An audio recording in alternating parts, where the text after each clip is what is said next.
And welcome back to another episode of Long Winded. I gotta close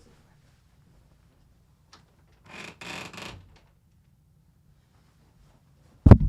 I gotta keep all this sound out because my baby is in the bedroom and she can't listen in. I'm in cheetah print. Cheetah print is coming back for the season. It never left. It never went anywhere. Some may say when I wear this shirt, it is akin to Fran the Dresser Nanny. Dresser? Fran Drescher the Nanny. Fran the Nanny Drescher. And I say, what high praise you have for me. I gotta get rid of this.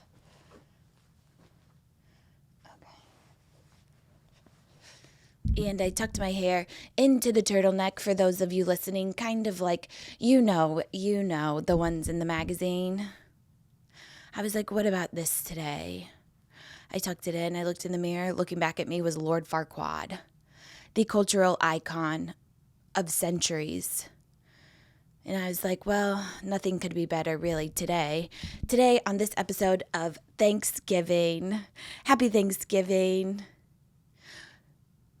Let's give thanks for what? For what? What am I thankful for? Nothing. What am I thankful for? This raging deep dark depression that I live in. What am I grateful for? Capitalism for ruining my society and my brain and my worth. I'm stuck on the cog. I cannot get off. Money, money, money, money, money. Attention and fame. And I hope this is playing in your kitchen, in front of your parents, and they'll really know what's going on with today's generation. We're depressed and we're lonely, and it's because of you. Because you failed me as a parent if you're listening to this. I'm just kidding. If your parents are listening to this, then they're not so bad, truly. Truly and honestly. But I don't know, that's for you to decide. Maybe this could be your Thanksgiving reprieve. Maybe you need a break from all the tryptophan and the gravy-covered dishes, mushy dishes, which I love, by the way. Stuffing slaps.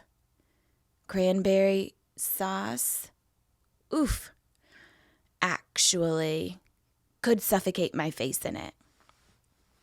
So maybe you need a break, and then you've come here to Long Winded, and you're listening to this online. Maybe your brother's there. Maybe he's wondering who the fuck this lesbian is. Why do all the women hate men in the world today? I'm a victim. What is she, 4B? What is she? An unhinged feminist? What did I ever do to her?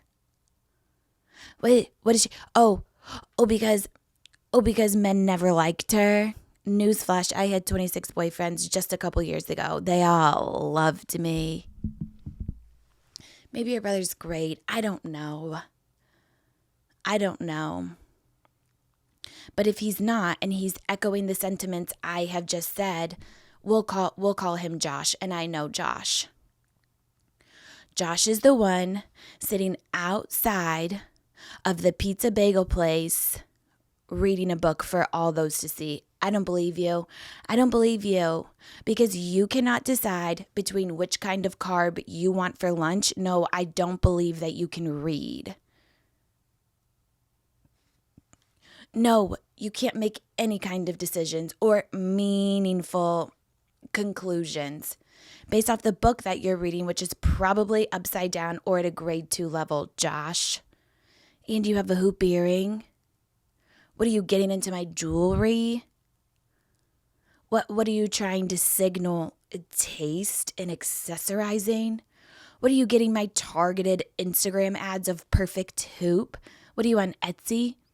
For sterling silver, perfectly sized hoop earring that you're measuring on that lobe? No, I don't care what you have to say anyways, Josh. And I'll also say your brother Josh is shopping at Sprouts, where he shouldn't be. I think I think never before heard insights. Sprouts is for girls due to the wage gap, which is still alive and well. I'm telling you, I've never been victim to it. Yes, I have.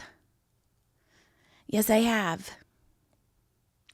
Because while I had 26 boyfriends, I aforementioned I was the bachelorette. I know how much I got paid, and I know how much was offered to the bachelor after us, 3 times as much. But beggars can't be choosers, and I'm on all fours barking, give me that treat. Oh, oh, oh, oh. Give me my meal. Give me my money. Give it to me. I'm sitting and I'm staying, and I can shake with both paws and speak on command. Give me the treat. But as a nurse, I don't know. I think it could be a reverse age gap. Because as a male nurse, you've chosen to live your life as a nurse. And for that, you shouldn't be paid as much. Just kidding. Just kidding. I loved the male nurses I worked with, and no, they weren't gay. At least that they knew of, that they thought. Anyways, Sprouts, good quality produce at a cheaper price should be for the girls because of the wage gap. What are you doing shopping there? What are you doing infiltrating my spaces that should be women only? You think you're the only one who deserves a gender exclusive place to shop? Cabela's? No, that's for you. You can go to the Whole Foods. You deserve to pay repentant more money for your groceries because you don't understand, because you've always been served quality. You don't have to search for it for a cheaper price. You don't have the same appreciation for it as a woman who's been paid not fairly her whole life and now has to go to 3 different grocery stores to try and save a buck on some organic grapefruit. No, please get out. Better yet, go to Erewhon.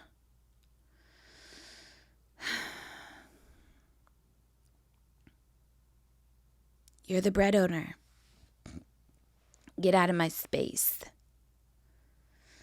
Okay, well.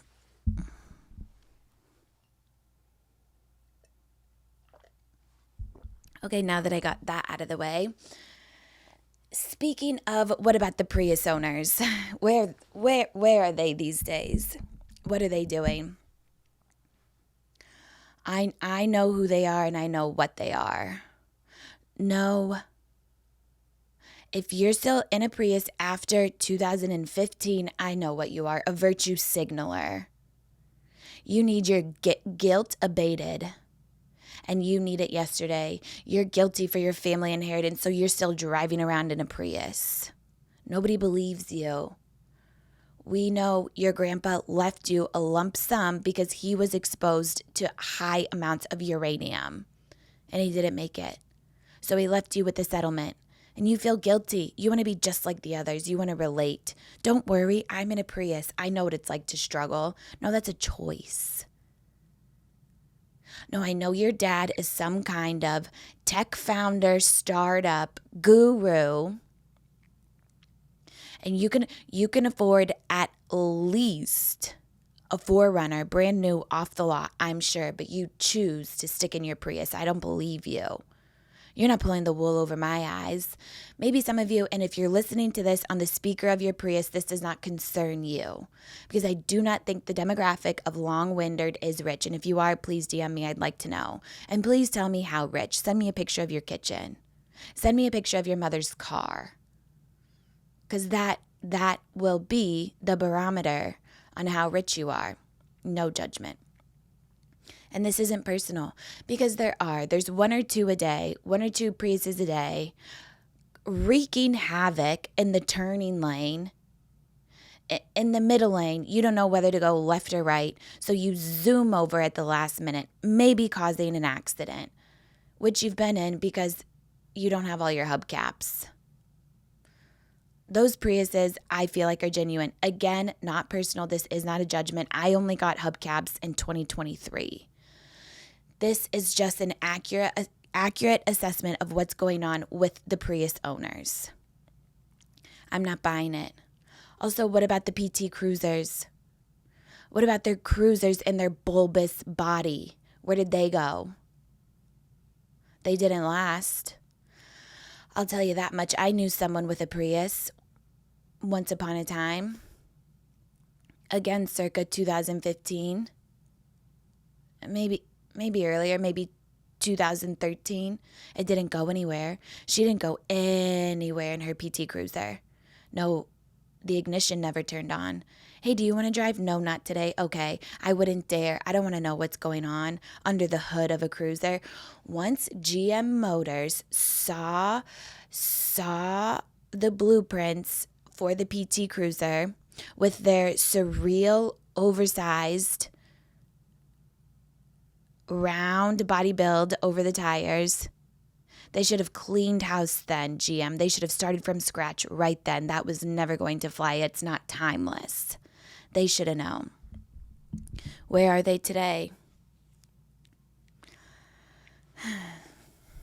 Also, please DM if you have a PT Cruiser. I'd like to know.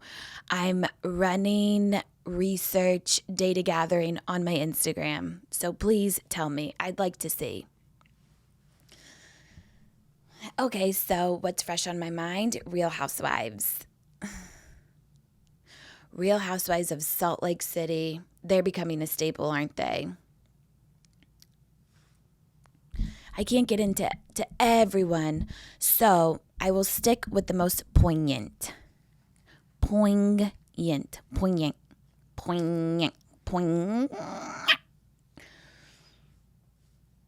Mary's really making a comeback. I feel terrible for what's going on with her son, but she's back and she's well behaved. And her clip of calling Heather inbred is again having a moment. It's resurfacing. I even saw Heather participate in a video about Mary calling her inbred. She has lost complete and utter and total respect for herself and will start there. I have also lost respect for her too.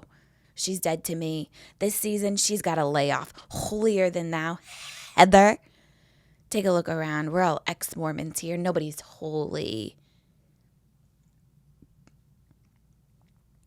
She's all telling her friend Brittany, which I actually, contrary to popular belief, I don't mind Brittany. She serves a purpose.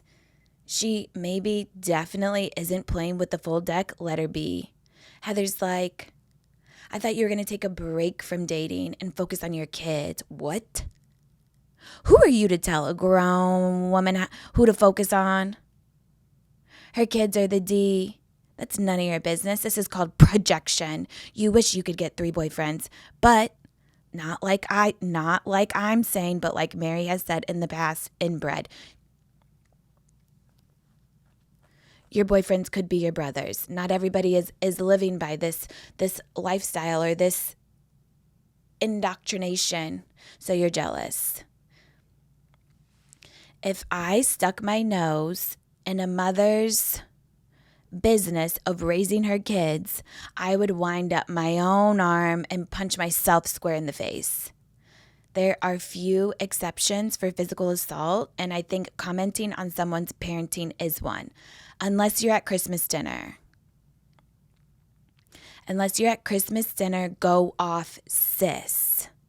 Unless you're sitting down at the table full of extended family and you'd like to tell your cousin twice removed that her kids should not be walking around without shoes on, you open up that can of worms. Now is the time to do it. You have questions on her parenting skills, you get it out over the ham, over the honey baked ham. Let it loose. What better time than now? I wouldn't say ruin the holidays. I'd say make them. Give the people something to talk about. We're supposed to be honest with our family. We got to get closer by talking about the real shit. Get on your bottle of Pinot Noir, pour your cup of sherry, and maybe a shot of potato vodka. And let her know about the rearing of her own kids and how you don't like it.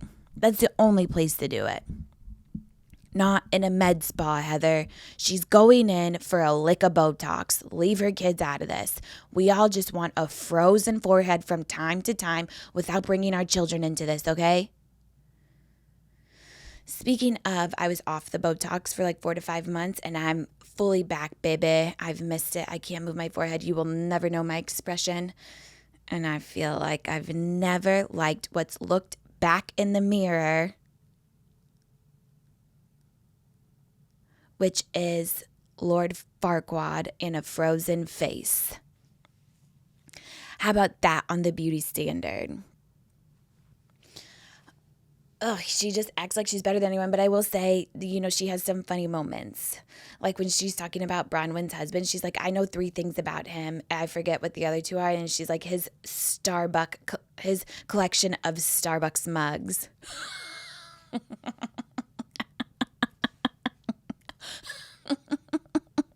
Her trolling Bronwyn's husband's Starbucks mug collection is actually so funny, but that cannot be. It can't be. You guys know I've talked about it before and I'm going to talk about it again until I'm blue in the face because it's something I really believe in, and that's laser hair removal. And Ideal Image is North America's #1 medical aesthetics brand with over 20 years of experience and 20 million successful treatments provided. I try it all, so you don't have to. And laser hair removal is one thing that I really believe in. I've gotten my lower legs, my underarms, my Brazilian, and my backside, if you know what I mean. And it's the best thing I've ever done. I've completely forgotten about lasers, which sometimes I should revisit, but there's really just no need. You can't see the hair. I think the underarms helps with the smell the hair might hold. So laser hair removal really helps get rid of that. And I've had a ton of improvement on my ingrowns. Not that as women, we should be embarrassed of anything, but it is just more comfortable. Ideal Image is an industry trailblazer committed to offering an innovative and effective suite of products and services that are medically led and backed by science. We love to hear it. You only need to schedule treatments every 6 to 8 weeks. And you really honestly save time and money compared to a lifetime of shaving and waxing, and it's just more convenient. Don't miss Ideal Image's best sale of the year. Get your free consultation and up to 85% off when you schedule at ideal.vip/long-winded. That's www.ideal.vip/long-winded. This holiday season, I want to give a gift to my loved ones that makes them feel special and unique, just like the relationship we share. That's why I'm giving everyone I care about StoryWorth.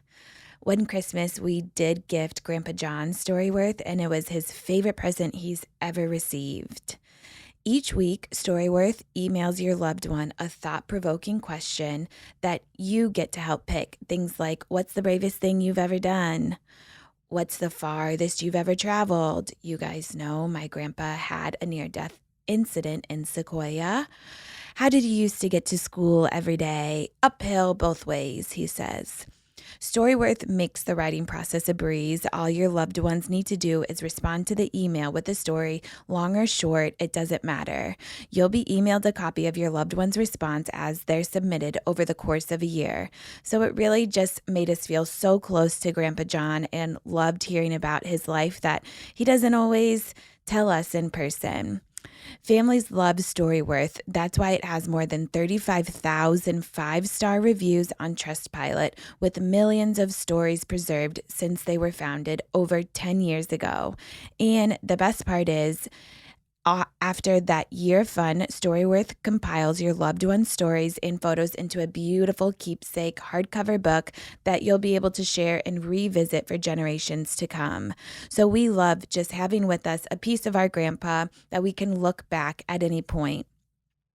With StoryWorth, I am giving those I love most a thoughtful personal gift from the heart and preserving their memories and stories for years to come. Go to storyworth.com/Gabby and save $10 on your first purchase. That's storyworth.com/Gabby to save $10 on your first purchase. It can't be your only assessment. It can't be your only shtick. You got to get another one, but this one is working for me because why is a grown man collecting Starbucks mugs? Imagine him waiting in the lines when they release a new season mug. The line is out the door. Everybody's running. And they're free. Let the people who need them, who are trying to cut back on Christmas costs, have the mug. Get out of here, Todd. You're rich as hell. You just got your wife a $4 million necklace for your anniversary. What the fuck are you doing with this mug collection? So it's like, sometimes I do pick and choose. Sometimes Heather can get it. Also, Lisa Barlow. I know nobody's going to like this. Yeah, she's problematic. I think she can do no wrong, Lisa Barlow. She's messy. She stirs the pot, and I love it. Go the distance. Go the distance on this. I need you to go the distance. I did not leak to the press that Whitney's line is Alibaba. Go the distance. LAPD, get involved. What the fuck? LAPD isn't even involved around LA. What are they going to do at Salt Lake City? I don't know, Lisa, but go the distance is a classic line. I think it will live on for years. She just has great one-liners. Yeah, I think it's messy that she FaceTimed Heather from Bronwyn's weekend. Yeah, what are you doing? Just don't do that. Be a little two-faced. Not everybody needs to see exactly what you're up to all the time. Have some decorum, Lisa. But also, Lisa Barlow, if you'd like to come on Long-Winded as a guest, you are more than welcome to sit in this guest seat. You can sing the whole time.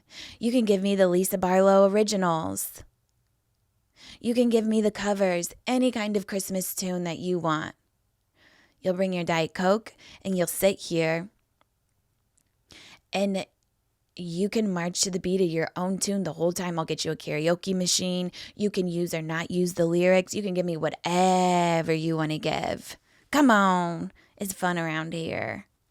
Come on, the water's warm. Here at the set of Long-Winded, the guests are warm. We all want to hear from you. I think Bronwyn is a great addition to the cast. I think she can hold her own, and I love Angie. I've loved Angie from the beginning. I see who she is. I see what she is for who she is, and she just wants to fit in, and she's never tried to hide it. I love someone who knows who they are. Is her husband gay? I don't. You know what? It's not for me to speculate, but he is a hairdresser. So I feel like she will never recover from that rumor. It's not her fault, but the occupation her husband has chosen to pursue. I don't know how he got all those beefy muscles either. It could be ivermectin. It could be Plaquenil. It could be Shaman. I'm kidding. It's a joke. It's a joke. Please loosen up a little bit. He would know after a popper. I'm just kidding, okay? I'm actually just kidding. It's going great. And Real Housewives of Beverly Hills just premiered. However, did we get so lucky? Kathy Hilton was there having a full-on fritz. I'm like, is she menopausal? What's going on? The new housewife, Bose, introduced herself. I'm Bose. Kathy Hilton says, boss. I'm boss. Everybody's like, what? It's pronounced Bose. She goes, no, boss. And then proceeds to shake like a leaf. Her hands are visibly shaking and tells everybody to rip out her hair extensions. And then in another scene, she was carrying Bose's dress by the train. So I don't know. It's not personal. And then we get, we're just, honestly, reality TV is giving us all we need now and for always. It really slowly, I can see the depression leaving my body, just like clawing out a black shadow. When Dorit comes on the scene with the Siggy. The black shadow dissipates. It knows it has no place here. No, because the Siggy mommies are getting the representation we've always dreamt of. And I have an important announcement. That leads me to my next announcement, which is the Siggy Mommy Cabinet. We have appointed different members of the cabinet, and it goes like this.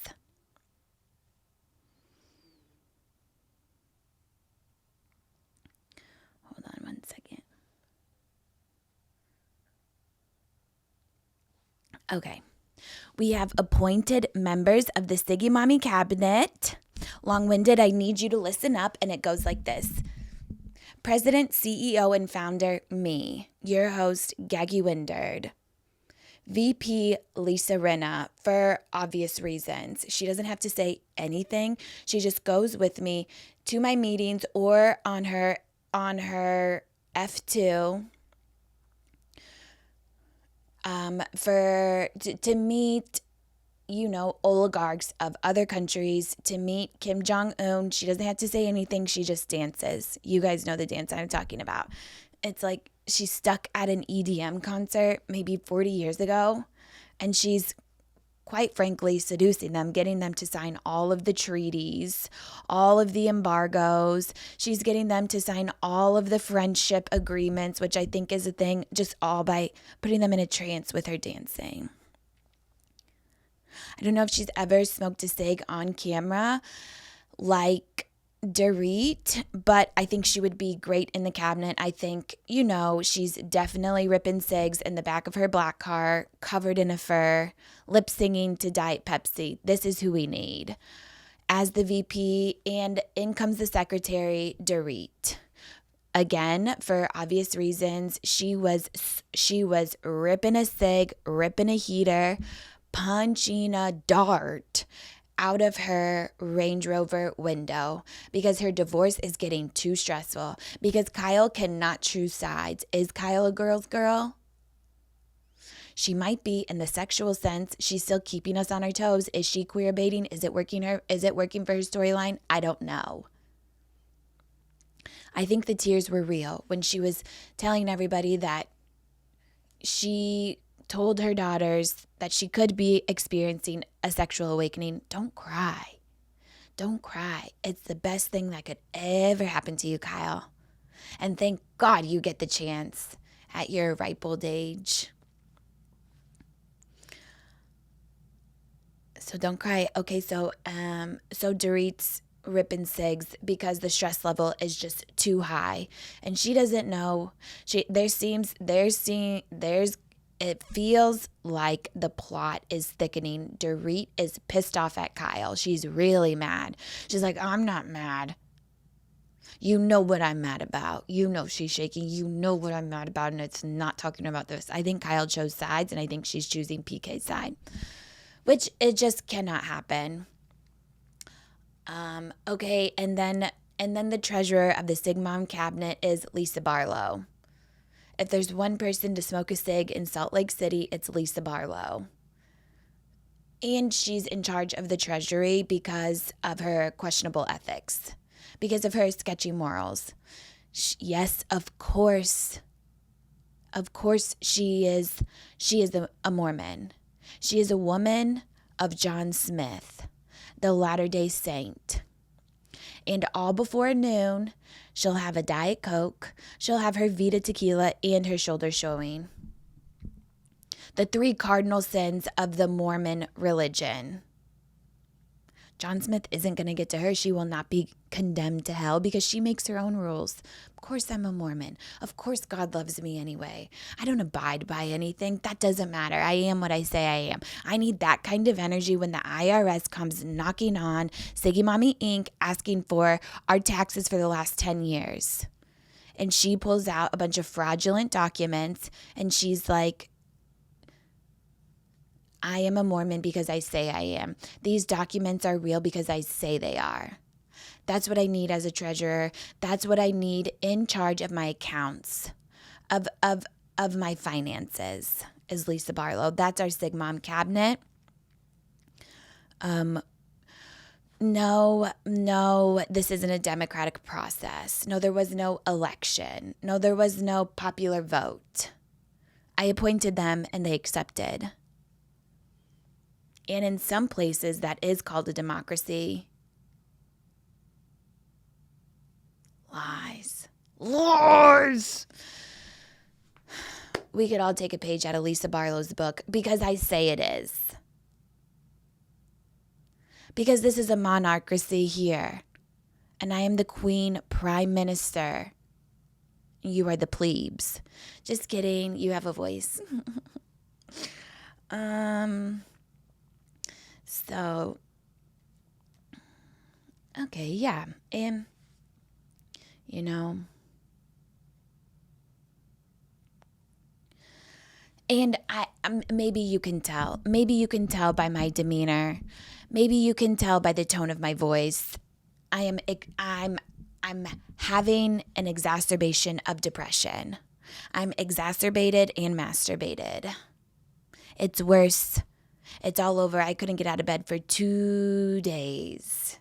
But I don't know if I told you my favorite manifestation trick, which is honestly when I'm depressed, this is really the only thing that I can get myself to do besides drag dumplings to bed and eat the soup-like kind in my covers, splashing everywhere. I can't be bothered. Yeah, I'm riddled in filth. Take a look deep inside my mind. It's disgusting.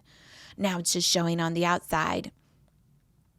So my favorite trick for manifestation is I heard it works the best and maybe only at all when you're having an orgasm. So I'm on the vibrator, on the braider, higher, higher, on the braider. Eroding my clit one buzz at a time. I'm on the back of the couch, thumping away my pain. Because once you're ready to have an orgasm, then you manifest, and then it works better. It's stronger. So you have to really work on your visualization. You have to think of a clear picture. It has to be strong and distinct, and that picture is the $sign emoji. It's burned into my mind as I'm getting ready to come. Oh, I'm on the brink. Get up the $sign emoji. It's the one with its eyes as $signs and the tongue. So as I'm getting ready to finish, it's like the tongue, my tongue has turned into a $sign. Come on, bring me the money. I'm manifesting. Then it's happening. I've paper mache'd it to the top of my ceiling so I don't even have to try so hard. I don't know if it's really worked yet, but I think so. I think if I had to go out on a limb, it's really working. So I am offering you guys free sound advice. So please take it and run with it. But yeah, I'm depressed. I'm depressed. And you can't, and there's no rhyme or reason.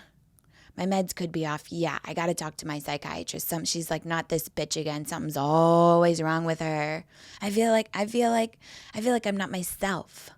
I feel like I'm a shell of a human. I feel like I hate myself. What's new? It could be depression. It could be joy. It's really hard to tell the difference when you have a chemical imbalance as vast as me. I was in therapy the other day and I was like, Carol, I'm not having fun. She's like, do you think you're fun? I was like, actually, contrary to popular belief, some would say I'm fun. F-U fucking N. She goes, I don't think you're fun. I don't think you're fun. I actually think you're quite serious. You're a very serious person. You're not fun. I'm like, Carol, just because you're not in on my fun, you want to know how I have fun? You want to know how I have fun around here? First of all,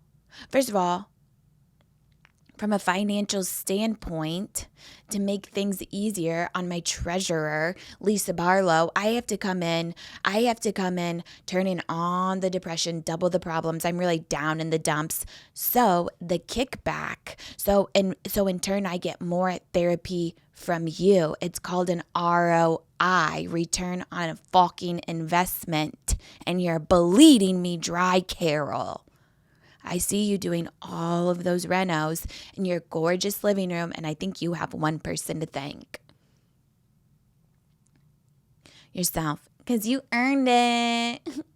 Because you did this all by yourself. Anyways, I have to lay it on thick here. What else are we going to do? So you want to know my idea of fun? When I threaten I'm going to kill myself every other session, and I get to watch you squirm. I get to watch your eyes converge for the first time, because you guys know she's the opposite of cross-eyed. She's fish-eyed.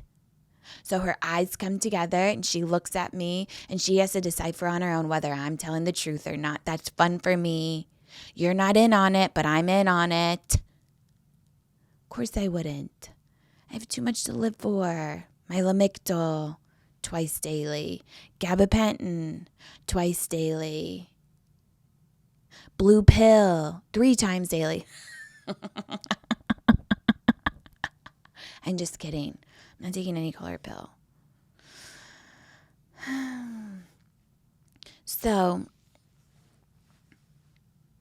yeah, I'm depressed because, and I learned something that is very specific to me. It really sums up my whole experience living with this mental illness that I, by the way, had not brought on myself by virtue of being bored, the product of my childhood trauma and being a woman. All my past lives were heavy as fuck. Okay? And I'll never be privy. I don't know. But I do think there's a ghost following me around. I couldn't find the remote for so long yesterday, and then it just appeared on the couch. I was like, all right, somebody's here. And they want to play games. They want to have fun. They're all about having fun. 2 can have fun around here. Something called the law of conservation of hassle. Not to be confused, but very similar to the law of conservation of matter or mass. I forget which one, but you guys know where I'm going with this. Hassle cannot be created or destroyed in any interaction. It's always there. It's always there. Let me give you an example.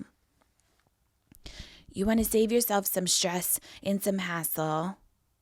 So from scouring the condiment aisle for the exact jerk chicken marinade that you have been requested to find.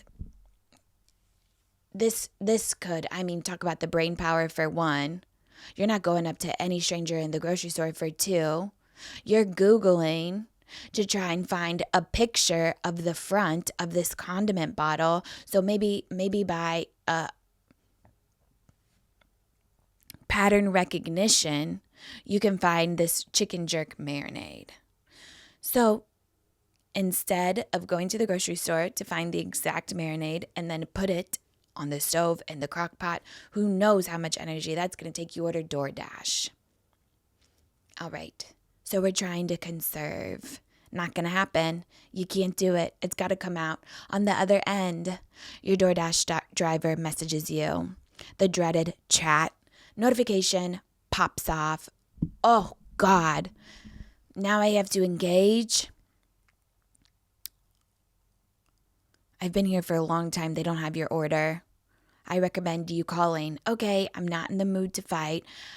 I'm trying to minimize. I'm trying to do my part. I do want my food. I don't want it to go to waste. And, it's already getting late. 7:30, I like to be in bed by 9, rested and digested.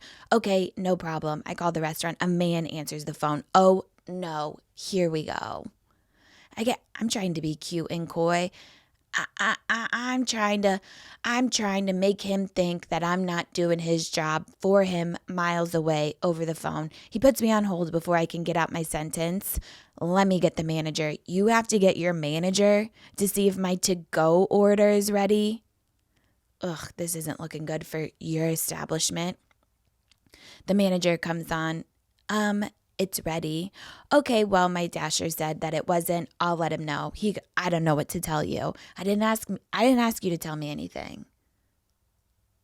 So now it's taking 3 men for the job of one woman. I get back to my dasher. They said it's ready. He texts back, no one cares about me. It's driving me crazy. Verbatim. That's what he said.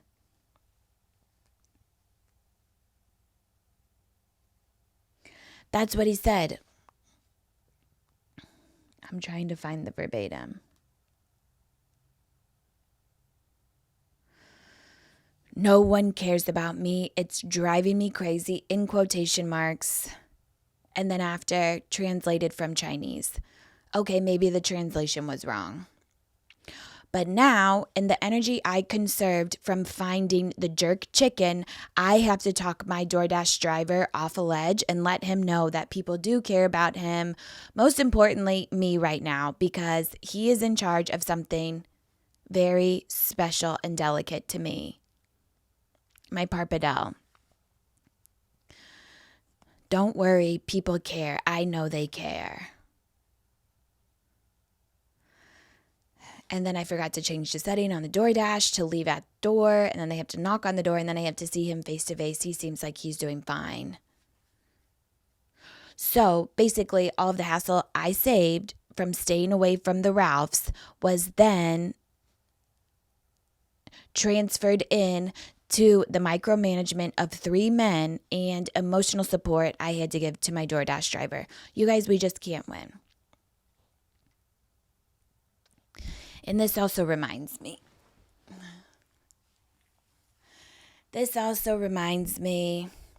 not my DoorDash driver, he's great and he's definitely not very positive. This is where I'm going with this. You know, because Carol's like, you're not any fun. That's fine. Sticks and stones, baby, sticks and fucking stones. You don't know my mother. Anything you say can't hurt me. You're no fun, she says. Okay, but who's fun? Where are the fun people? Oh, you're outwardly having fun? Oh, you have bits and shticks? And there's pictures of you laughing in public? No, thank you. I don't believe you. That's not my kind of people. It's not. No, those are the toxic positives. And I do stand behind that. Maybe that's a woke term. Maybe that's for the far left. Well, count me in because I'm woke. Any kind of positivity is toxic, I'll say. No, because are you living on this earth? Because I will say, I am convinced that walking on this earth is my personal hell. Don't be afraid of where you're going to go after you're dead because it can't get worse than right here. In fact, hell might be better than looking around, than putting one foot in front of the other on this goddamned earth.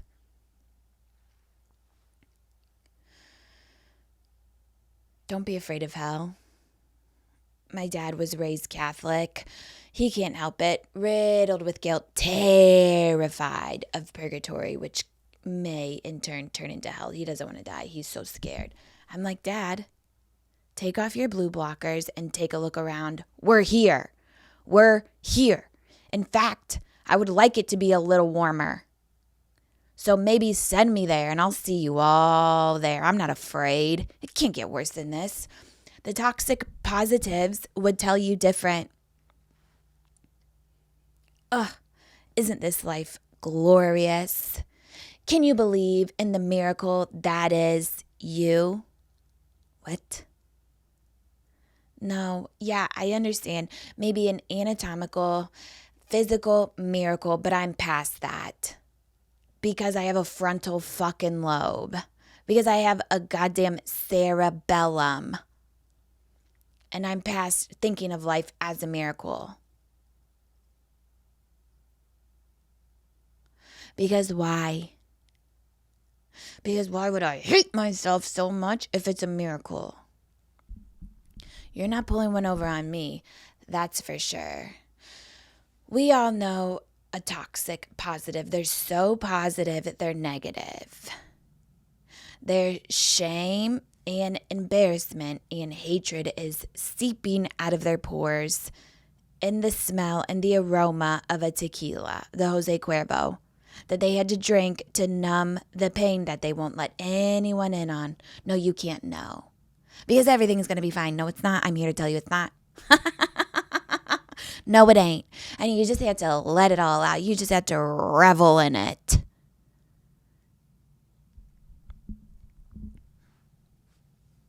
We all know these people.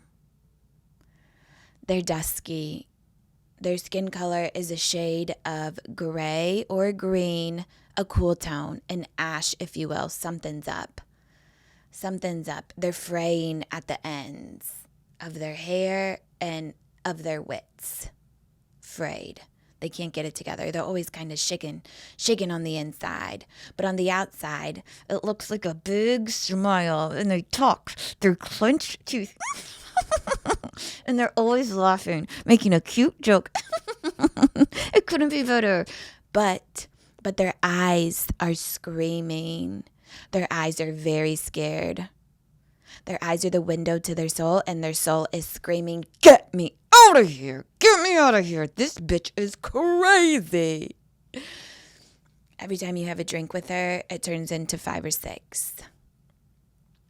She's had them all. You've had a half of one. Watched her circling the drain, going on a downward spiral. Now, all of a sudden, she's bursting into tears, not the good one, not the good kind, not of gratitude, of severe sorrow. What if I never find a boyfriend? This is what I've been telling you. You're not going to. So we have to move on into acceptance. All of the stress is culminating, is stuck right in the jaw from the clenched teeth. But they say everything's going to be okay. No, they say everything happens for a reason. My dog just passed, my only friend, which I can't relate to. I have one other friend. You, I'm not so sure. It was your only friend. But I know he's in a better place. I know everything happens for a reason. Does it? Does it? What if it doesn't? What if he's reincarnated as a muskrat? Muskrats eat each other. They're a varmint. They're a rat. And they're lowest on the food chain. 144 miles above the Arctic Circle. And yes, I know that because Robbie and I are stuck in a reality show, Life Below Zero. And muskrats are their last choice, but they have to. And they live in the snow. In the wintertime, they live underground. They freeze to death, and then they eat each other. And they're quite ugly. And in order to save their fur, you got to stomp on them. No, that part is problematic because there's one guy who's like, just wait. Most of the people, they have a real appreciation for nature. They're living off grid for a reason because they really feel connected. They're the ones who are like, I'm so grateful for this animal.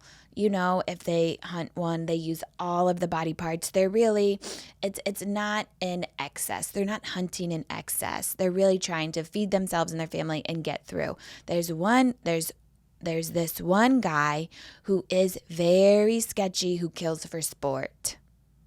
He has no appreciation. He's never telling the animal thank you. And the way he skins these animals in his little cabin is giving, don't fuck with cats. It's giving serial killer. I'm telling you girls, do not come near him. He is a serial killer and will wear your skin. He's the one who's going to put you in a blender.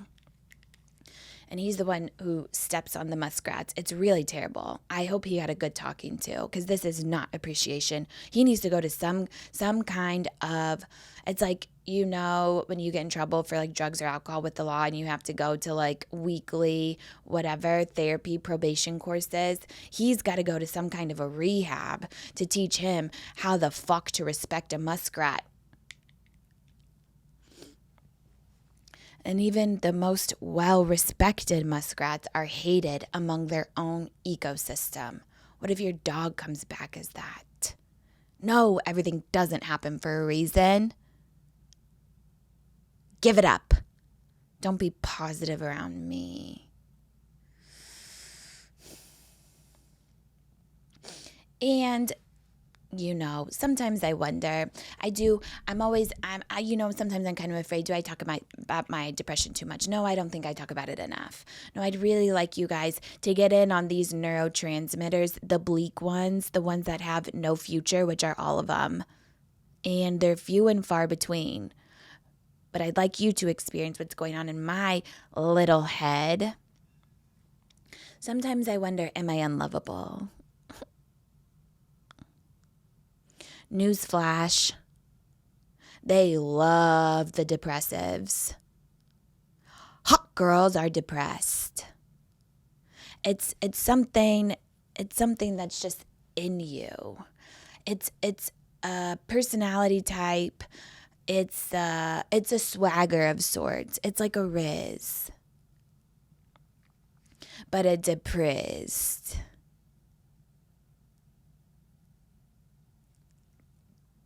It is a type of charisma because you just can't care less, because nothing can get to you, because nothing can penetrate this thick skin besides everything. Please don't hurt my feelings.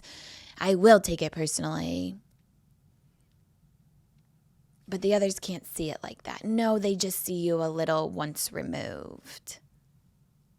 It's unattainable. It's hot. It's attractive. As depressed girls, we're dark. Hot, we're creative. We're insightful. We're irreverent. There's no energy to give a fuck. And, like I said, unattainable. You can't break through. No, which then triggers. Your partner knows they're never going to have you. They're not going to have you 100%. They could lose you at any time, to anything, to a medication, to the rope hanging from your ceiling, which definitely cannot hold all of your body weight. You will fall to the floor, to the bathtub, which is not deep enough to drown, to the oven. Well, this isn't the 50s. It doesn't work like that anymore, but they don't know. Your partner doesn't know. They're living in fear, which then spurs an anxious attachment style. So they're attached nonetheless. They want you. They're going to cling on to you because they can't live without you. So basically, just don't worry if you're depressed. It's an attractive quality, actually. They love them. They love them. Robbie is great with my depression. She gets it. She's like, yeah. She's like, yeah, you eat in bed. You do hot girl shit. And that's it. I'm like, yeah, that's me. But I do love her.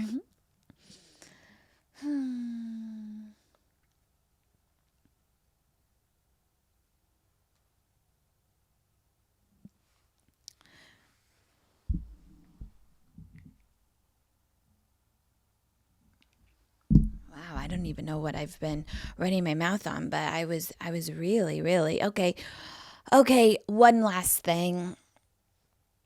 Well, I don't know. We have some exciting things coming up on Long Winded. Some fun guests. Planning for the new year. Not toxically positive. Please give me a break. I have no hope. But we are going to Mexico in like 2 weeks. So I could be a changed woman.